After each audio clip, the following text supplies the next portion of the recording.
Hello student, स्वागत है आपका फिजिक्स विथ इलेक्ट्रॉनिक्स पाठशाला में। आज के इस लेक्चर में हम लोग क्वांटम मैकेनिक्स यूनिट 4 का जो पोटेंशियल स्टेप टॉपिक पढ़ रहे थे उसका सेकेंड पार्ट डिस्कस करेंगे। फर्स्ट पार्ट में हम लोग देख चुके हैं पोटेंशियल स्टेप क्या होता है, उसका ग्राफिकल रिप्रेजेंटेशन क्या होता है तथा उसके लिए कैसे हम लोग पोटेंशियल का वैल्यू डिफाइन करेंगे। मतलब पोटेंशियल स्टेप के लिए जो पार्टिकल का पोटेंशियल एनर्जी होगा उसको कैसे डिफाइन करेंगे, ये सब कुछ हम लोग पार्ट फर्स्ट में देख चुके हैं। ठीक, पार्ट फर्स्ट में हम लोग क्या लिए थे, दो केस बनाए थे, जिसमें से एक केस हम लोग पार्ट फर्स्ट में लिए थे। और वो कौन सा केस था कि जब पार्टिकल का एनर्जी क्या हो, पोटेंशियल बैरियर से कम हो, मतलब E is less than V0 था, तो वो वाला केस हम लोग डिस्कस कर चुके हैं। मतलब पार्ट फर्स्ट में हम लोग E is less than V0 वाला केस डिस्कस कर चुके हैं। आज इस पार्ट सेकेंड में जब पार्टिकल का एनर्जी उस पोटेंशियल स्टेप से ज़्यादा होगा, मतलब E is greater then V0 होगा, तब क्या पार्टिकल के साथ एसोसिएटेड वेव होगा, उसको हम लोग आज डिस्कस करेंगे। ये लेक्चर देखने से पहले आपसे मैं रिक्वेस्ट कर रहा हूँ कि इसका फर्स्ट पार्ट पहले देख लें, नहीं तो इसमें आपको बिल्कुल चीज़ें समझ में नहीं आने वाली हैं, क्योंकि मैं इसमें चीज़ों को डायरेक्ट यूज करूँगा जो फर्स्ट पार्ट में समझाया था। फर्स्ट पार्ट में इसी वजह से डिटेल में हर एक चीज़ समझा चुका हूँ ताकि दूसरे पार्ट में ना समझाना पड़े। समझाने के लिए मैं इसमें भी आपको डिटेल में समझा सकता था, लेकिन जब वहाँ ऑलरेडी समझा चुका हूँ तो दोबारा समझाने का कोई मतलब नहीं है, फालतू में टाइम बर्बाद करने का कोई मतलब नहीं है। वो टाइम हम लोग अपने किसी दूसरे वीडियो पर लगाएंगे तो उतने टाइम में कोई दूसरा वीडियो बनेगा। सिलेबस तो फिनिश करना है, सिलेबस ही फिनिश करना है, तो उसके अकॉर्डिंग काम करना पड़ेगा। ठीक, तो उसको देख लीजिए, तब इसको देखना शुरू करिए। ठीक, पोटेंशियल स्टेप वगैरह सब कुछ अच्छे से इसमें एक्सप्लेन है। ओके, अब देखिए हेडिंग डालें, कौन सा हेडिंग है, वही हेडिंग है पोटेंशियल स्टेप और सिंगल स्टेप पोटेंशियल बैरियर। और कौन सा है लिख दिया है, पार्ट 2 है, केस सेकेंड है। जब पार्टिकल की एनर्जी क्या है, केस सेकेंड है when E is greater then V0 है। वो केस हम लोग को क्या करना है, डिस्कस करना है। मतलब हम लोग पोटेंशियल बैरियर इस तरह बनाए थे, तो एक केस लिए थे कि E is less than V0, एक केस लिए थे कि E is less than V0 था। अब क्या है, E is greater then V0 है, मतलब पार्टिकल का जो एनर्जी है इस बैरियर से क्या ज़्यादा है। तो आपको आसानी से दिख रहा होगा कि अब पार्टिकल आसानी से क्या करेगा, बैरियर को पार कर ले जाएगा। लेकिन अभी देखिएगा आगे फिर इसमें क्वांटम मैकेनिक्स का एक खेल आएगा और फिर आपको एक रहस्यमयी घटना देखने को मिलेगी। जैसे उसमें एक रहस्य छिपा था कि T = 0 होने के बावजूद भी, एनर्जी कम होने के बावजूद भी पार्टिकल घुस जा रहे थे, वैसे इसमें देखिएगा एनर्जी ज़्यादा होने के बावजूद भी पार्टिकल रिफ्लेक्ट भी होंगे। यहाँ सीधे ना जाके कुछ पार्टिकल रिफ्लेक्ट भी होंगे, और उसको कोशिश करूँगा मैं कि डेली लाइफ के फिनोमेना से रिलेट करूँ ताकि आप अच्छे से समझ सकें। Is it clear? तो अब देखिए इक्वेशन फर्स्ट हम लोग पार्ट फर्स्ट में इक्वेशन फर्स्ट हम लोग पोटेंशियल एनर्जी को डिफाइन किए थे और उसको बना दिए थे। पोटेंशियल डिफाइन किए थे और इसको इक्वेशन नंबर फर्स्ट बना दिए थे कि 0 होगा जब x इज लेस देन 0, और क्या होगा, V0 होगा, ये Vx का वैल्यू, जब x is greater or equal to 0। ये इक्वेशन फर्स्ट हम लोग बनाए थे। तो इस पार्ट में इक्वेशन 2 से शुरुआत करेंगे। ठीक, एग्जाम में कोई एक पार्ट पूछता है, एग्जाम में कोई एक पार्ट लेके आप चलिएगा, एक ही पार्ट जनरली पूछता है, दोनों पार्ट पूछेगा तो बीच में की चीज़ें को सॉर्ट करते हुए लिख दीजिएगा और इक्वेशन नंबर अपने हिसाब से फिर लिख लीजिएगा। जहाँ पे छोड़े रहे होंगे पिछले पार्ट में वहाँ से तब स्टार्ट कर लीजिएगा इक्वेशन नंबर। ठीक, देखिए अब लिखे हैं इसके ऊपर let us consider case first, उसमें लिखे थे तो इस लाइन फिर से रिपीट कर रहा हूँ, let us consider case second की जगह वहाँ पे एक लाइन लिखे थे let us consider case first when E is less than V0। तो उस लाइन के ऊपर अगर एग्जाम में पूछता है ये वाला पार्ट कि आप बताइए E is greater then V0 के लिए, तब उस लाइन के ऊपर तक पहले लिख लीजिएगा, तब यहाँ से ये लाइन लिखिएगा। दोनों एक साथ पूछता है तब तो आपको इक्वेशन नंबर उसी के आगे कंटिन्यू करना पड़ेगा।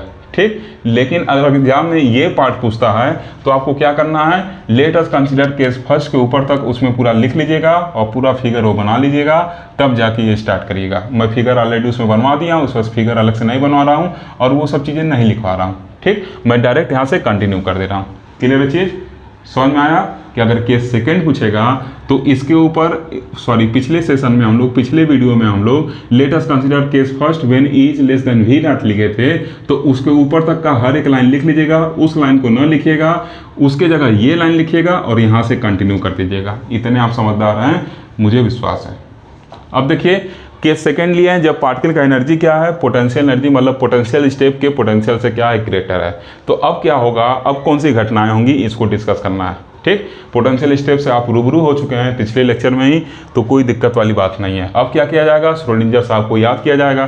तो लिखेंगे the Schrodinger time independent equation in region first is given by, direct देखिए इसको भी यूज किया है, भी का वैल्यू रीजन फर्स्ट में 0 है, इस वजह से del 2 psi 1 over del x square plus 2m upon h cut square E साइमन इक्वल टू 0 लिख दिए हैं, और मान लिया है कि alpha square equal to 2m upon h cut square है। ये इक्वेशन नंबर सेकंड हो गया। फर्स्ट ऑलरेडी माने थे यहाँ पे, ये सेकंड हो गया। अगर दोनों पार्ट एक साथ एग्जाम में पूछ देता है तब आप इक्वेशन नंबर जो पार्ट फर्स्ट में खत्म हुआ होगा उसके आगे यहाँ से नंबरिंग करना शुरू करिएगा। ठीक, अदरवाइज फर्स्ट के आगे चीज़ों को लिख के और लेट अस कंसीडर सेकंड से लिख के स्टार्ट करना है, let us consider first case के बाद से वाले लाइन से लेके नीचे तक उस पार्ट में कोई लिखना ही नहीं है, आपको पता ही है। ठीक, तो ये मान लिए इक्वेशन नंबर 3 हो गया, जहाँ इसके जगह अल्फा स्क्वायर पुट कर दिए। अब ये इक्वेशन कुछ वैसा ही दिख रहा है जैसा हम लोग को पार्ट फर्स्ट में मिला था, तो इक्वेशन भी कुछ, सोल्यूशन भी कुछ वैसा ही होगा जैसा पार्ट फर्स्ट में मिला था। इसको इक्वेशन नंबर 4 कर दिए। थोड़ा तेज चल रहा हूँ क्योंकि ऑलरेडी एक तरह का ये रिविजन हो रहा है, कुछ चीज़ें इसमें, कुछ चीज़ों का रिविजन हो रहा था, इसलिए थोड़ा तेज चल रहा हूँ। Now the time independent Schrodinger equation in region second is given by, अब time independent Schrodinger equation region second में क्या होगा, ई माइनस भी होता है, तो भी क्या रीजन सेकंड में भी नॉट है, तो ई माइनस भी नॉट हो गया, साइन टू हो गया। रीजन सेकंड के लिए वेव फंक्शन हम लोग साइन 2 लिखे थे, अब फर्स्ट के लिए क्या लिखे थे, साइन 1 लिखे थे। ठीक, अब यहाँ मान ले रहे हैं बीटा स्क्वायर, ऐसे कुछ माने थे वहाँ पे, फिर ऐसे यहाँ मान ले रहे हैं। अब यहाँ देखिए जो ई है वो भी से बड़ा है, E is greater than V naught, इस वजह से ये बीटा क्या होगा, एक रियल नंबर होगा। क्लियर, वहाँ पे बीटा क्या आ रहा था, इमेजिनरी नंबर आ रहा था, इस वजह से आगे कुछ हम लोग काम धाम किए थे और बीटा डैश लिखे थे, लेकिन यहाँ पे बीटा डैश की कोई ज़रूरत नहीं है क्योंकि बीटा क्या है, ऑलरेडी रियल नंबर है। वहाँ पे हम लोग बीटा डैश को रियल नंबर निकाल कर रखे थे। क्यों ऐसा हुआ था वहाँ पे, क्योंकि ई जो था भी से छोटा था, but here E is greater than V, that's why beta is a real number. अगर अनरूट लगाएंगे तो ये ई क्या है, वी से बड़ा है, सब बीटा क्या होगा, रियल नंबर होगा। क्लियर, अब देखिए यहाँ पे del 2 psi 2 over del x square plus beta square psi 2 equal to 0 से equation 6, from where we get equation 6 using this, using beta square in this equation. Okay, beta square क्या किए हैं, इस इक्वेशन में यूज किए हैं, तो ये मिल गया हम लोग को। क्लियर, अब देखिए ये भी कुछ वैसे ही मिला है जैसे पीछे वाले पार्ट में मिला था, जैसे पार्ट फर्स्ट में मिला था वो भी ऐसे दिख रहा है, तो सोल्यूशन भी वैसे लिख दिया जाएगा, सोल्यूशन भी वैसे लिख दिया जाएगा, वैसे दिख रहा है तो वैसे सोल्यूशन भी लिख दिया जाएगा। तो क्या हो गया, साइन 2 इक्वल टू सी के power beta x D E के पावर आई माइनस आई बीटा एक्स। अगर, रिपीट कर रहा हूँ, अगर आपको दोनों पार्ट एक ही में करना रहे तब कांस्टेंट अल्फा की जगह K1 K2 वगैरह मान लीजिएगा, और D तक हो गया था तो E F G H वगैरह मान लीजिएगा ABCD की जगह। ठीक, मैं अलग से पार्ट करा रहा हूँ इसलिए वही कांस्टेंट रिपीट कर दे रहा हूँ। ठीक, अगर एक में करना होगा तो इसको आप अलग पार्ट मान सकते हैं। क्लियर है चीज़, या ऐसे भी कर देंगे तो कोई डाउट नहीं है, सही इसको ही माना जाएगा। ठीक, लेकिन अगर आपको लग रहा हो कि नहीं हम सही नहीं है तो आप बदल लीजिएगा। ठीक, वैसे इतना करने भी आप सही हैं, कोई दिक्कत नहीं है। अब देखिए यहाँ पे the first term of equation 4 का जो फर्स्ट टर्म है वही फिर आ गया। क्या है, एक वेव है जो पॉजिटिव एक्स डायरेक्शन में क्या कर रही है, मूव कर रही है रीजन सेकंड में, और पार्टिकल हम माने थे लेफ्ट से राइट आ रहा है तो रीजन फर्स्ट में मूव कर रही है, तो इसका मतलब क्या होगा, ये इंसिडेंट वेव होगा। ठीक, तो वही लिखे हैं कि the first term of equation 4 represents the wave, देखिए वहाँ देखते रहिए, is moving along positive x direction that is incident wave in region second, while the second term in equation 4 represents the wave moving along, जबकि second term क्या है, एक wave move कर रही है किसमें, negative x direction region second में, इसका मतलब क्या है, रिफ्लेक्टेड वेव है। अब आपके मन में एक सवाल आ रहा होगा कि जब एनर्जी से ज़्यादा तो रिफ्लेक्शन कहाँ होगा, इसको अभी आगे एग्जाम्पल समझाएंगे। ठीक, बस अपने मन में ये चीज़ रखे रहिए कि रिफ्लेक्शन इसमें होगा। क्लियर, और मैथमेटिकली हम लोग निकालेंगे भी कि रिफ्लेक्शन होगा। अब देखिए यहाँ पे while the second term in equation 4 represent the wave moving negative direction that is reflected wave in region second. ठीक, आपके मन में निश्चित रूप से लाजमी है ये क्वेश्चन आना कि जब E is greater then V है तो कैसे इसमें रिफ्लेक्शन हो रहा है। अब इसको एक डेली लाइफ एग्जाम्पल समझाएंगे। यही तो क्वांटम मैकेनिक्स की ब्यूटी है कि एनर्जी ज़्यादा होने के बावजूद भी क्या हो रहा है, यहाँ पे रिफ्लेक्शन हो रहा है। ठीक, आपको मन में ये आ रहा होगा कि जब एनर्जी ज़्यादा E is greater then V है, V नॉट है, तो कैसे रिफ्लेक्शन हो रहा है। अभी उसका जवाब दिया जाएगा, पहले आगे और समझा दें। देखिए कह रहा है कि the first term of equation 7 represents the wave is moving along negative x direction in region second that is transmitted wave. ठीक, पहले आगे लिख लूँ तो फिर समझाता हूँ। अब देखिए इस चीज़ को समझिए, यहाँ से कंटिन्यू करता हूँ। लिखे हैं कि the first term of equation 7 represents the wave is moving along positive x direction in region second. ठीक है, जो फर्स्ट टर्म है इक्वेशन 7 का वो क्या बता रहा है कि जो वेव है वो पॉजिटिव एक्स डायरेक्शन मूव कर रही है, साइन 2 है तो रीजन सेकंड में। लेकिन जो सेकंड टर्म है ये क्या बता रहा है, negative x direction wave move कर रही है। अब आप ही बताइए, जब एनर्जी क्या हो, पार्टिकल का एनर्जी क्या है, ज़्यादा इस पोटेंशियल से, जब पार्टिकल की एनर्जी ज़्यादा है तो क्या होगा, कोई वेव यहाँ से वापस आएगी इन्फिनिटी से, नहीं आने वाली है। इसका मतलब सेकंड रीजन में रिफ्लेक्शन नहीं पॉसिबल है। क्यों नहीं पॉसिबल है, क्योंकि आगे कोई बाउंड्री है नहीं। पार्टिकल की एनर्जी क्या है, इस V0 से ज़्यादा है, तो जो वेव जाएगी वो वेव ऐसे क्या होगी, आगे निकल जाएगी, ट्रांसमिट होके ऐसे आगे निकल जाएगी। जब यहाँ पे रीजन सेकंड में क्या होगी, ये ट्रांसमिटेड वेव गई, ये क्या होगी, ट्रांसमिटेड वेव होगी किसमें, रीजन सेकंड में। ठीक, अब जब ये वेव ट्रांसमिट होकर गई, मतलब जो पार्टिकल इस बाउंड्री को पार करके गए हैं उनका एनर्जी क्या था, ज़्यादा था। तो जब बाउंड्री को पार करके गए तो यहाँ निगेटिव साइन आ रहा है, ये बता रहा है कि ये वेव रिफ्लेक्ट होकर आ रही है, लेकिन इसके आगे तो कोई बाउंड्री है नहीं, तो इनफाइनाइट से वेव रिफ्लेक्ट होकर आ नहीं सकती। इस वजह से क्या लिखे हैं, देखिए वहाँ लिखे ना, transmitted wave while in second term represent transmitted wave, और फिर देखिए उसका लिखे हैं while the second term represent the reflected wave in region second but there is no any boundary in region second, so D equal to 0। Region second में कोई boundary है नहीं, तो इस वजह से डी क्या होगा, 0 होगा। ऐसे हम लोग डिस्कस किए थे रीजन फर्स्ट के लिए भी, यहाँ भी कोई बाउंड्री नहीं था। केस फर्स्ट में भी डिस्कस किए थे कि रीजन सेकंड कोई बाउंड्री नहीं था, तो वहाँ भी डी इक्वल टू 0 लिए थे। तो इस तरीके से साइन 2 का वैल्यू CI की पावर बीटा x हो गया। ठीक, आपको सब कुछ समझ में आ रहा होगा। एक चीज़ डाइजेस्ट नहीं हो रहा होगा, ये वाला टर्म कि कैसे रिफ्लेक्शन हो रहा है, ये वाला टर्म आपको डाइजेस्ट नहीं हो रहा होगा। यही तो क्वांटम मैकेनिक्स है जो डाइजेस्ट नहीं होता है और वास्तव में नहीं होता। अगर कोई कहे कि मुझे क्वांटम मैकेनिक्स अच्छे से आता है, इसका मतलब वो झूठ बोल रहा है। क्वांटम मैकेनिक्स में जो भी हम चीज़ें करते हैं, प्रोबेबिलिस्टिक चीज़ें करते हैं, हम प्रोबेबिलिटी की हमेशा बात करते हैं। देखिए इसमें भी रिफ्लेक्शन, ट्रांसमिशन जो भी बात कर रहे हैं उसमें प्रोबेबिलिटी, करंट डेंसिटी, मतलब संभावना जता रहे हैं। हमको भी एक्यूरेट मालूम नहीं है, और ऐसा क्यों हो रहा है, ड्यू टू अनसर्टेनिटी प्रिंसिपल, अनिश्चितता के सिद्धांत की वजह से ऐसा हो रहा है। तो अगर कोई ये कह दे कि I am master of quantum mechanics, तो पक्का वो झूठ बोल रहा है। ठीक, क्योंकि क्वांटम मैकेनिक्स संभावनाएं जताई जाती हैं, प्रोबेबिलिटी देखा जाता है, एग्जैक्ट वैल्यू नहीं दिखा जाता है। क्लियर। तो देखिए यहाँ पे क्या होगा, यहाँ आप देखिए क्लासिकली क्या है, जब E is greater then V0 है, तो जैसे मान लीजिए एक बाउंड्री है जिसकी ऊंचाई क्या है, V0 है, कोई एक दीवार है जिसकी ऊंचाई V0 है, और कुछ पार्टिकल आ रहे हैं, या ऐसे समझिए कुछ इंसान आ रहे हैं, तो क्या बात है, जाहिर सा बात है यहाँ पे कि हर एक इंसान इस बाउंड्री को पार करके निकल जाएंगे या इस पे चढ़ जाएंगे। मान लीजिए इतना ऊंचा बाउंड्री है, यहाँ पे कुछ इंसान आ रहे हैं जिसका एनर्जी क्या है, इस मतलब जो इंसान आ रहे हैं उनका एनर्जी जो है इस V0 से ज़्यादा है, तो डेफिनेटली इस पर चढ़ जाएंगे इस स्टेप पे। लेकिन इसमें रिफ्लेक्शन क्यों हो रहा है, आप खुद सोचिए। जब कई सारे इंसान आएंगे इस बाउंड्री पर चढ़ना चाहेंगे, तो क्या होगा, जब गैदरिंग होगा तो क्या होगा, डेली लाइफ के एग्जाम्पल समझाते हैं, तो कुछ इंसान क्या होंगे, वापस गिर जाएंगे नीचे, कुछ इंसान क्या होंगे, वापस गिर जाएंगे, मतलब उसी मीडियम में आ जाएंगे। बात समझ रहे हैं। मान लीजिए एक दीवार है, दे दिया गया, और 100 बच्चों को कहा गया दौड़ के जाओ, तुम लोग क्या करो, उसको पार कर जाओ।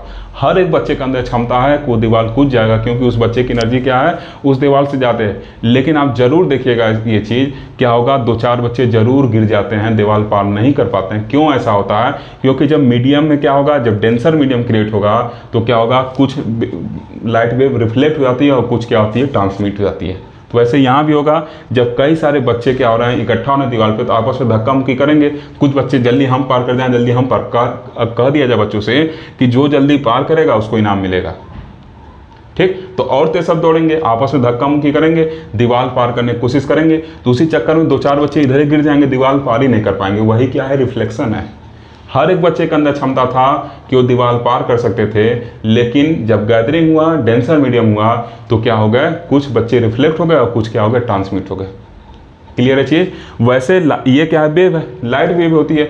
तो जब लाइट वेव चल रही है और मीडियम में अचानक से क्या होता है, जैसे मान लीजिए यहाँ एयर मीडियम रूम में है, लाइट वेव प्रोपोगेट हो रही है, अचानक से अगर मीडियम डेंसर हो जाए तो लाइट वेव भी क्या होती है, रिफ्लेक्ट होती है। ये फिजिक्स की फिनोमेना है कि अगर लाइट वेव प्रोपोगेट कर रही है, अचानक से मीडियम डेंसर होता चला जाए, तो क्या होगा, लाइट वेव का कुछ पार्ट रिफ्लेक्ट होगा, कुछ ट्रांसमिट होगा। जैसे बच्चों का एग्जाम्पल बताया था ना, वैसे लाइट वेव का एग्जाम्पल इस पर शूट करता है कि लाइट वेव भी क्या होती है, कुछ पार्ट रिफ्लेक्ट होता है।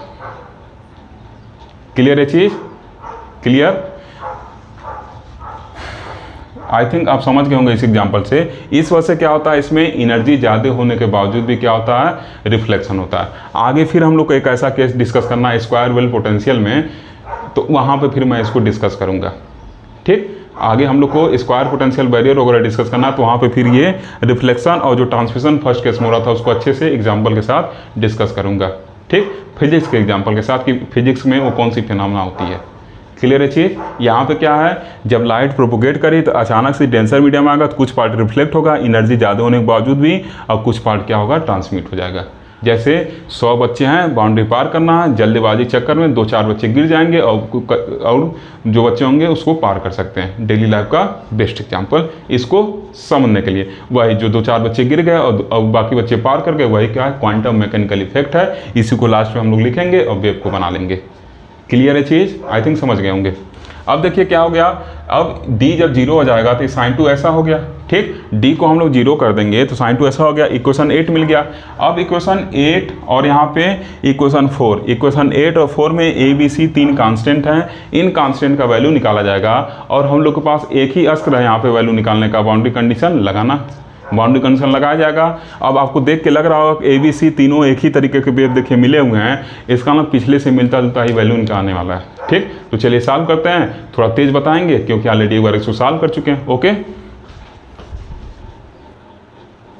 ओके स्टूडेंट, अब देखिए इक्वेशन 8 तक हम लोग लास्ट सेशन में कर चुके थे। अब हम लोग को बाउंड्री कंडीशन लगाना है जैसे पिछले केस में लगाए थे, सेम बाउंड्री कंडीशन। तो लिखे हैं now applying the boundary condition at x equal to 0 that is the wave function should be continuous at x equal to 0। ठीक, मैं चीज़ों को डायरेक्ट बता रहा हूँ, डीप में नहीं जाऊँगा क्योंकि पिछले लेक्चर में डीप में बता चुका हूँ। ठीक, तो उसको आप देखेंगे तो आपके लिए खिलवाड़ है, कुछ इसमें दिक्कत ही नहीं होगा। तो psi 1 at x equal to 0 equal to psi 2 at x equal to 0 ये होना चाहिए। कहाँ से होना चाहिए, acceptable condition of wave function. पिछले लेक्चर में डिटेल में इसका इन्फॉर्मेशन है तो आप वहाँ जाके देखे होंगे। ठीक, तो इसीलिए शुरू में कहा हूँ कि अगर पहला लेक्चर नहीं देखेंगे तो आप डायरेक्ट चीज़ों को बताऊँगा, समझने में दिक्कत होगा। एग्जाम में ऐसा आपको डायरेक्ट लिखना भी है, अगर दोनों एक साथ पूछ देगा डायरेक्ट लिखना भी है। ठीक, अगर अलग से भी केस पूछेगा तो पिछले सेशन बता दिया था कहाँ तक लिखना, उसके बाद ऐसे कंटिन्यू कर दीजिएगा। ठीक, अब देखिए यहाँ पे जब वैल्यू पुट करके इसको सॉल्व करेंगे तो कुछ ऐसा हम लोग को केस मिलेगा, a plus B equal to C, same ऐसे उसमें मिला था सेम। अब देखिए फर्स्ट डेरिवेटिव भी x इक्वल टू 0 कंटिन्यूस होना चाहिए, एक ही बाउंड्री है तो वैल्यू भी सब सेम मिलेगा। तो a minus B equal to beta Y alpha C, ये मिल गया। क्लियर है चीज़? पिछले सेशन बताया हुआ चीज़ है। अब क्या करेंगे, एक बार ऐड करेंगे, एक बार सब्सट्रैक्ट करेंगे। तो अब क्या करें, ऐड कर रहे हैं 10 और 11 को, तो सी इक्वल टू क्या हो जाएगा, सेम वैल्यू मिलेगा जो वहाँ मिला था क्योंकि सेम वैल्यू है यहाँ पे। ठीक, अब फिर क्या करेंगे, सब्सट्रैक्ट करेंगे क्वेश्चन 10 को क्वेश्चन 9 से, तो बीटा का वैल्यू बी का वैल्यू मिल जाएगा, कुछ ऐसे मिल जाएगा। ठीक, अब देखिए इंसिडेंट वेव का जो प्रोबेबिलिटी करंट डेंसिटी था वो इतना है। ठीक, कैसे आया, पिछले सेशन निकाल दिए थे। एग्जाम में भी आपको डायरेक्ट टाइम ना हो तो डायरेक्ट लिख सकते हैं। ठीक, अदरवाइज आप अगर यहाँ निकालने का मन करेगा तो पिछले सेशन में मतलब पिछले वीडियो में बता चुका हूँ, आप उसको निकाल के लिख लीजिएगा। ठीक, अब देखिए यहाँ पे similarly the probability current density of reflected wave, उसका भी ऐसे यहाँ देखिए क्या हो जाएगा, इसमें रिफ्लेक्टेड वाले में क्या है, बीटा है ना, अरे सॉरी बी है ना, तो बी स्टार बी हो जाएगा। ठीक, ऐसे क्या हो गया, ये रिफ्लेक्टेड वेव का करंट डेंसिटी हो गया, पिछले वीडियो में बताया हुआ है। ठीक, अब ट्रांसमिटेड वेव का इसमें जीरो नहीं होगा क्योंकि वेव ट्रांसमिट हो रही है ना, तो इसमें जीरो नहीं होगा, उसका हम लोग निकालना है। ट्रांसमिटेड वेव का करंट डेंसिटी हम लोग को निकालना पड़ेगा। ठीक, तो अगला काम हम लोग का होगा अब ट्रांसमिटेड वेव का करंट डेंसिटी निकालना। ओके, उसको निकालेंगे। पिछले केस में निकाले थे जीरो आया था, लेकिन इसमें जीरो नहीं, कुछ वैल्यू होगा, इस वजह से मैं पिछला केस इसमें नहीं यूज कर रहा हूँ। मतलब जो वीडियो फर्स्ट में उसका वैल्यू जीरो आया था, तो इस वजह से डायरेक्ट जीरो नहीं लिख रहा हूँ क्योंकि यहाँ पे ट्रांसमिटेड वेव का कुछ अलग वैल्यू आएगा, इस वजह से उसको आपको सॉल्व करके दिखाऊंगा। ओके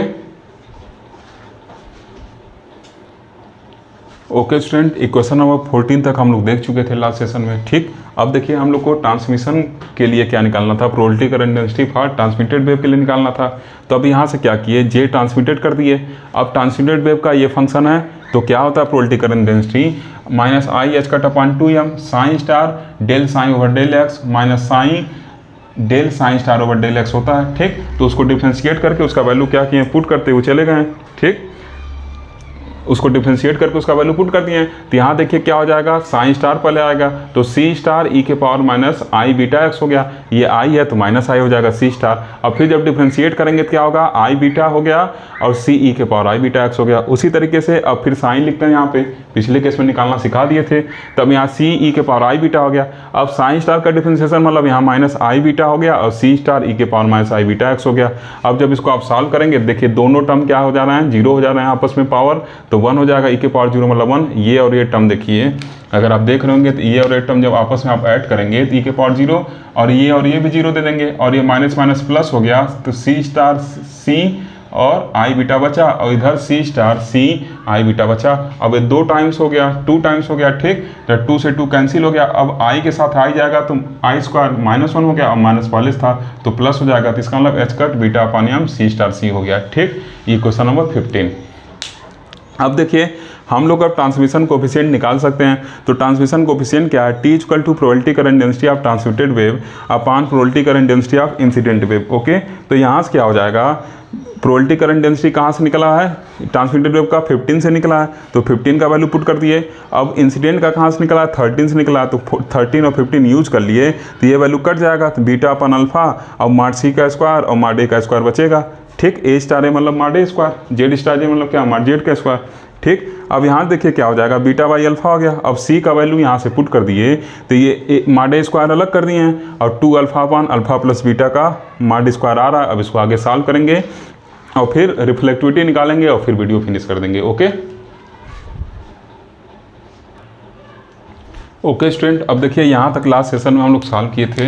अब क्या करेंगे, इसके आगे इसको सॉल्व करेंगे। तो देखिए माड में जो वैल्यू है ये रियल नंबर है तो पूरा स्क्वायर हो जाएगा। अगर जेड इक्वल टू कहीं एक्स प्लस आई वाई लिखा हुआ है तो माड जेड क्या होता है, under root x square plus y square होता है, तो ये टर्म है नहीं, तो माड जेड इक्वल टू क्या होगा, अंडर रूट एक्स स्क्वायर, तो माड जेड का स्क्वायर क्या हो जाएगा, एक्स स्क्वायर हो जाएगा, केवल रियल पार्ट है इसमें, तो क्या हो जाएगा, जो रियल पार्ट है उनका स्क्वायर होके आ जाएगा और ए से ए कट जाएगा, इस वजह से ए हम लोग कैलकुलेट नहीं करते हैं। तो इस तरीके से ये 4 alpha square upon alpha plus beta square हो गया, अल्फा से alpha cancel, 4 alpha beta upon alpha plus beta square, equation number 16 बन गया। अब यहाँ देखिए ट्रांसमिशन कोफिशिएंट का वैल्यू आ रहा है, पिछले केस में ट्रांसमिशन कोफिशिएंट का वैल्यू 0 आ रहा था, ठीक, ये चेंजेज है।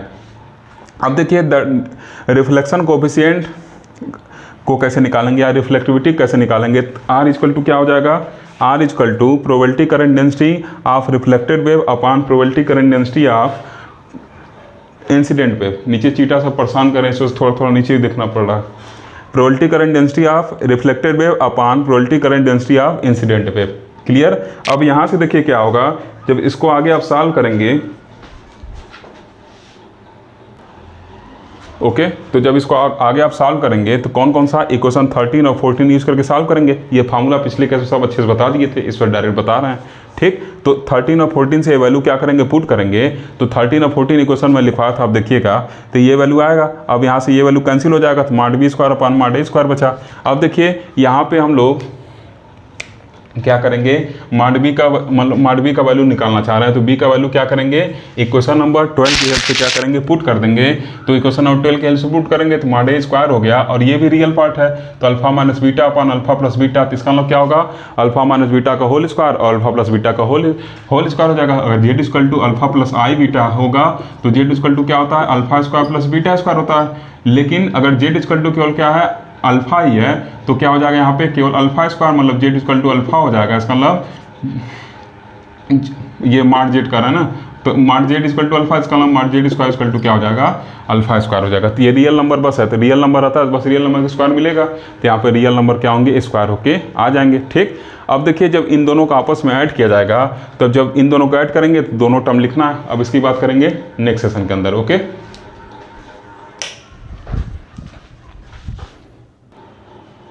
ओके स्टूडेंट, देखिए r plus T equal to ये हम लोग लिखे थे, इक्वेशन जहाँ रिफ्लेक्शन आया था उसको यूज किए थे, और ये किसको यूज किए थे, ट्रांसमिशन वाले वैल्यू को यूज किए थे, ठीक। अब जब इसको एक्सपेंड किया जाएगा तो अल्फा माइनस बीटा का स्क्वायर क्या हो जाएगा, alpha square plus beta square minus 2 alpha beta plus 4 times alpha beta. ऐसा क्यों लिख रहे हैं, क्योंकि दोनों का जो डिनोमिनेटर है क्या है, सेम है, तो एलसीएम लेंगे तो नीचे ये हो जाएगा और ऊपर ये दोनों वैल्यू आपस में ऐड हो जाएंगे, ये तो आपको पता है। तो अब ये क्या हो गया, alpha square plus beta square. अब ये -2 टाइम अल्फा बीटा था, ये +4 टाइम अल्फा बीटा है, तो ये जब इसमें से आएगा तो क्या हो जाएगा, 2 अल्फा बीटा हो जाएगा, 2 टाइम्स कैंसिल हो जाएगा वो, ठीक। तो ये वैल्यू हो गया। अब ये अल्फा प्लस बीटा का होल स्क्वायर है, इसका मतलब क्या हो गया, ये अल्फा प्लस बीटा का होल स्क्वायर ऊपर भी, अल्फा प्लस बीटा का होल स्क्वायर नीचे भी आ गया, तो इसका मतलब r + t = 1 हो गया। और जाहिर सी बात है कि अगर ऐसे समझाए थे ना पिछले केस में कि अगर यहाँ मान लीजिए 100 लोग आ रहे हैं, तो जो घूम कर जाने का मतलब रिफ्लेक्शन, ये इंसिडेंट है, ये रिफ्लेक्शन है ट्रांसमिटेड, तो 100 लोग आ रहे हैं तो 80 लोग इधर जा रहे हैं, तो 20 लोग इधर आएंगे ही आएंगे। अब इसका मतलब क्या, इसका जो सम होगा हमेशा क्या होगा, इसके बराबर होगा ही होगा, इंसिडेंट के बराबर होगा ही होगा, ठीक। तो r + t क्या हो रहा है, 1 के बराबर आ जा रहा है। इसका मतलब क्या है कि जो रिफ्लेक्ट, ये जो दोनों सम है ये इसके क्या होंगे, बराबर होंगे, किसी तरीके का एनर्जी लॉस नहीं होने वाला है। 100 पार्टिकल आ रहे थे, 100 पार्टिकल हमको मिल गए, कुछ पार्टिकल रिफ्लेक्ट हुए थे, कुछ पार्टिकल ट्रांसमिट हुए थे, जब दोनों को जोड़ा गया तो उनका सम 1 के बराबर आ गया। जैसे 80 इधर जा रहे हैं, 80 इधर जा रहे हैं, ठीक, तो 80 का जो रिफ्लेक्टिविटी क्या होगा 0.8, और 20 का 80/100 0.8, और 20 का 0.2, ठीक, क्लियर है चीज़। अब क्या करना है, इन दोनों को सम करना है, 100 के बराबर आना चाहिए। तो 100 का 0.8 इधर गए, मतलब क्या 100 का ऐसे समझिए, 80 इधर गए तो इधर रिफ्लेक्टिविटी क्या हो गया, 0.8 हुआ, इधर कितना हो गया 0.2 हुआ, ट्रांसमिशन कोफिशिएंट 0.2 और रिफ्लेक्शन कोफिशिएंट 0.8, इन दोनों का सम करेंगे तो 1 आएगा। तो ये क्या है, 1 आ रहा है, इसका मतलब क्या है, जितने पार्टिकल आए थे उतने पार्टिकल मिल गए, मतलब जितने पार्टिकल इंसिडेंट हुए तो उतने मिल गए, तो जितने पार्टिकल इंसिडेंट हुए तो उतने मिल जा रहे हैं सम करने पर, तो इसका मतलब क्या है, एनर्जी कंजर्व है, ठीक। तो ये क्या हो गया, r + t = 1। इसका मतलब क्या, इस फिनोमेना में भी क्या होगा, एनर्जी कंजर्व रहेगा, और आपको पता ही है कि सिस्टम में एनर्जी कंजर्व रहता है, क्लियर है चीज़। तो r + t = 1, यहाँ से आप ये चीज़ समझ गए होंगे, ठीक। 100 मतलब क्या, इसको क्या माना जाएगा, 100 का 0.8 इधर आ रहा है और 100 का 0.2 इधर आ रहा है, तो इन दोनों को जब सम करेंगे तो क्या होगा, ये ऐसा वैल्यू मिलेगा। और 100 है तो 100 का 100 क्या हो जाएगा, इधर 1 होगा, तो 100 का 100 कितने में, हमेशा परसेंटेज कितने निकालते हैं, 100 निकालते हैं, तो 100/100 क्या आ गया, 1 हो गया। तो 1 आए थे तो 1 मिलना भी चाहिए, तो 0.8 0.2 मतलब 1 मिल भी रहा है, ठीक। ये तो आपके लिए आसान है, ज़्यादा डिटेल इसमें नहीं जाऊँगा, ओके। तो अब देखिए यही हम लोग का रिक्वायर्ड रिजल्ट था। अब आपको समझ में आ रहा होगा कि जो क्वेश्चन पूछा गया था वो क्या पूछा गया था। क्वेश्चन यही पूछा गया था कि प्रूव करिए जो रिफ्लेक्टिविटी है और ट्रांसमिटिविटी है उसका सम 1 के बराबर होगा। पिछले केस में भी आया था, पिछला केस अगर आप देखे होंगे तो वहाँ पे r का क्या हुआ था, वैल्यू 1 आया था, और t का वैल्यू क्या था, 0 था। This means what, r + t = 1 + 0 which is also equal to 0। This means what, in previous case we also get r + t = 1, वहाँ भी एनर्जी कंजर्व था, ठीक। तो हमेशा क्या रहेगा, एनर्जी कंजर्व रहेगा, ओके।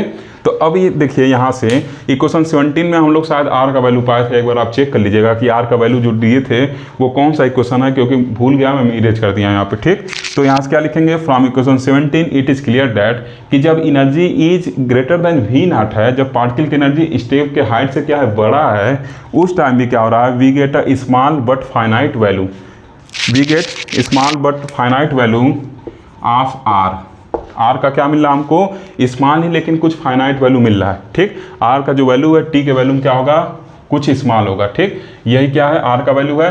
तो r का वैल्यू देखिए ऊपर अल्फा माइनस बीटा कुछ घटाया गया ना, यहाँ ऊपर देखिए क्या है, कुछ वैल्यू मिला। आप इसको प्रैक्टिकली अल्फा बीटा वैल्यू रख के सॉल्व करेंगे तो ये वैल्यू छोटा मिलेगा, ठीक। तो यहाँ से क्या हो गया, इसका वैल्यू r का स्मॉल है लेकिन फाइनाइट है। तो क्वांटम मैकेनिक्स कह रहा है कि जब फाइनाइट वैल्यू मिल रहा है तो इसका मतलब कुछ ना कुछ रिफ्लेक्शन जरूर होगा। जो फाइनाइट वैल्यू r का मिल रहा है, रिफ्लेक्शन का फाइनाइट वैल्यू मिल रहा है, इसका मतलब कुछ ना कुछ पार्टिकल के रिफ्लेक्ट होकर आने की संभावना भी है, प्रोबेबिलिटी भी है।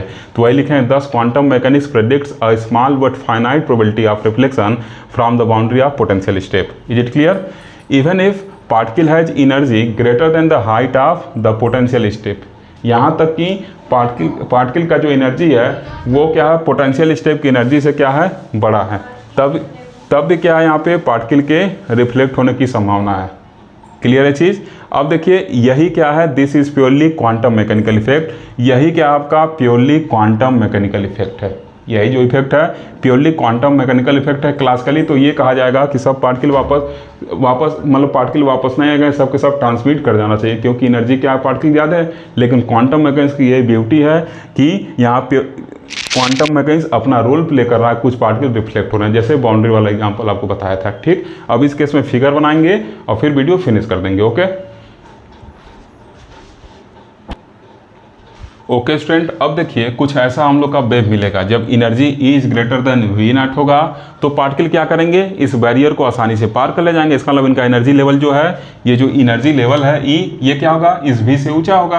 तो पार्टिकल क्या करेंगे, आसानी से इसको पार कर ले जाएंगे। क्लियर, क्योंकि जो इनका एनर्जी है ये E जो है यहाँ से यहाँ तक है, वो V0 से बड़ा है, तो पार्टिकल आसानी से पार कर ले जाएंगे। लेकिन कुछ पार्टिकल क्या होंगे, रिफ्लेक्ट भी होंगे। क्वांटम मैकेनिक्स बताता है कि कुछ पार्टिकल रिफ्लेक्ट भी होंगे, मैथमेटिकली भी हम लोग उस चीज़ को देख लिए। ठीक, तो इस वजह से जो इंसिडेंट वेव का वेवलेंथ है वो देखिए छोटा बनाया हूँ और ये रिफ्लेक्ट ट्रांसमिटेड का बड़ा बनाया हूँ। इंसिडेंट वेव का वेवलेंथ छोटा बनाने मतलब क्या है, ई जो होता है SC/λ होता है। तो इस वजह से जब लैम्डा छोटा होगा तो एनर्जी क्या होगा, बड़ा होगा। तो इंसिडेंट वेव की एनर्जी बड़ी होगी, क्योंकि पार्टिकल तो 100 ही आ रहे हैं। अब 100 में से मान लीजिए 80 पार्टिकल इधर चले गए, ट्रांसमिट हो गए, तो इधर का जो वेवलेंथ होगा थोड़ा इससे क्या होगा, बड़ा होगा।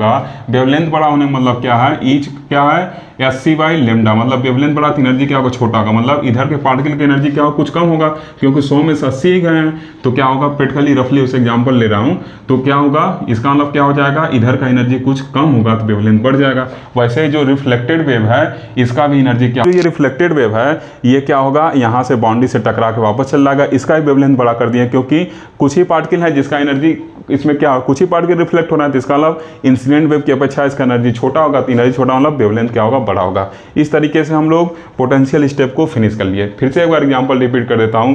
मान लीजिए कोई बाउंड्री वाल है, उस पर 100 बच्चे आप भेज रहे हैं कि दौड़ के जाओ, जो सबसे पहले बाउंड्री पार कर जाएगा उसको मैं ये इनाम दूंगा। तो क्या बच्चे करेंगे, हर एक बच्चे के अंदर क्षमता है कि वो बाउंड्री पार कर ले जाए। तो ऐसे एनर्जी क्या, हर एक पार्टिकल की एनर्जी V0 से ज़्यादा है, वैसे हर एक बच्चे का एनर्जी क्या उस बाउंड्री से, मतलब हर एक पार्टिकल के पास इतना एनर्जी है को बाउंड्री पार कर ले जाए।